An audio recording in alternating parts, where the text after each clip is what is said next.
Bonjour à tous, aujourd'hui nous allons étudier un point fondamental de la grammaire française, la différence entre le passé composé et l'imparfait. Beaucoup d'apprenants hésitent entre ces deux temps et pourtant avec quelques règles simples et beaucoup de pratiques, il devient plus difficile, plus facile de savoir lequel utiliser. Donc un rappel rapide. Le passé composé, se forme avec un auxiliaire rétro avoir au présent, suivi du participe passé du verbe conjugué. Exemple, je dis je suis parti, il y arrivé, mon voisin a déménagé, ou bien nous avons mangé. L'imparfait, c'est un temps simple avec le verbe aimer. Donc, je vous donne un exemple avec le verbe aimer. J'ai dit j'aimais, tu aimais, elle aimait, nous aimions, vous aimiez, elles aimaient. Donc, les terminaisons euh, de l'imparfait, donc AIS, AIS, AIT, IONS, IEZ, AIONT. Aujourd'hui, nous allons surtout nous concentrer sur leur utilisation. Donc, quand utiliser le passé composé et sert généralement à exprimer une action principale, un événement précis ou bien une action ponctuelle. Un effet considéré comme terminé. Donc, voyons quelques exemples. Marie est partie. Deuxième exemple, j'ai vu un film hier soir. Paul est entré dans la salle. Nous avons terminé le projet. Dans chacun de ces exemples, l'action est vue comme un événement précis. Alors, on pose la question suivante. Quand utiliser l'imparfait? Alors, l'imparfait sert principalement à décrire une situation, présenter le décor ou le contexte, parler d'habitude dans le passé. Évoquer une action en cours de déroulement, on le rencontre souvent avec des expressions comme quand j'étais petit, autrefois, à cette époque, avant, tous les jours. Voyons quelques exemples. On dit quand j'étais enfant, je jouais souvent dehors. Nous habitions près de la mer. Elle faisait beau, la rue était calme.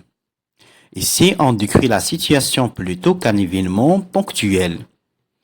Le contraste essentiel, c'est que la règle la plus importante est la suivante.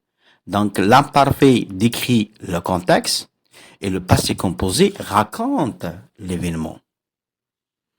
Exemple, je regardais la télévision quand Paul est rentré. Donc, regardez ici, est rentré, Paul est rentré, c'est le passé composé, donc, qui raconte l'événement. C'est je regardais la télévision, qui est le contexte. Donc, je regardais la télévision quand Paul est rentré. Donc, un petit analyse. Je regardais la télévision, exprime l'imparfait, c'est le contexte, c'est une action en cours, et Paul est rentré, et entrer, c'est le passé composé qui est un événement soudain. Autre exemple, nous marchions dans le parc quand il a commencé à pleuvoir. Nous marchions, c'est l'imparfait, c'est le contexte, une action en cours. A commencer, c'est le passé composé, donc de quoi à pleuvoir, c'est l'événement soudain. Donc les habitudes du passé, pour les actions répétées ou habituelles, on utilise généralement l'imparfait. Exemple, quand j'étais étudiant, je travaillais dans un café. Chaque été, nous allions à la plage. Mon grand-père lisait le journal tous les matins. Ces actions ne représentent pas un événement unique, mais une habitude. La description. L'imparfait est également utilisé pour décrire des personnes, des lieux ou des situations. Exemple, la maison était grande, les fenêtres étaient ouvertes et le soleil brillait. Tous les verbes sont à l'imparfait et parce qu'ils servent à créer le décor.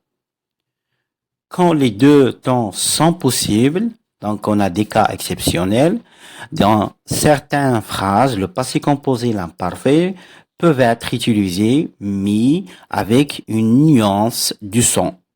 Exemple, il fait beau lundi.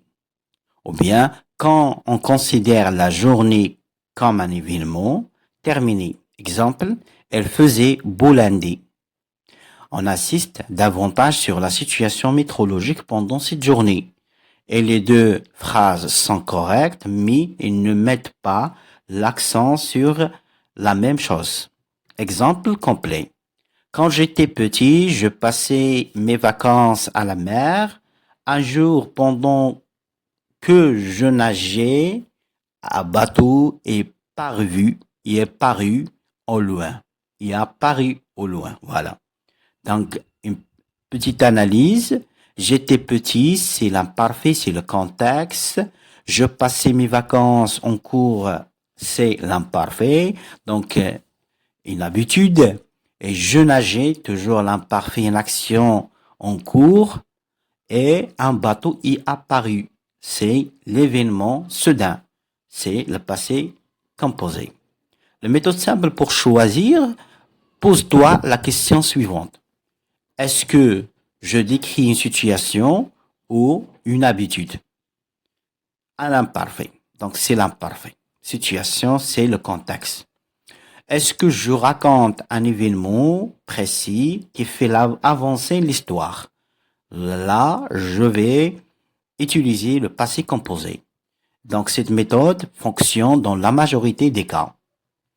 Merci d'avoir suivi cette leçon. Maintenant, le plus important de pratiquer les textes, écoute le français, écoute des français et fais des exercices pour t'habituer à reconnaître la différence entre ces deux temps.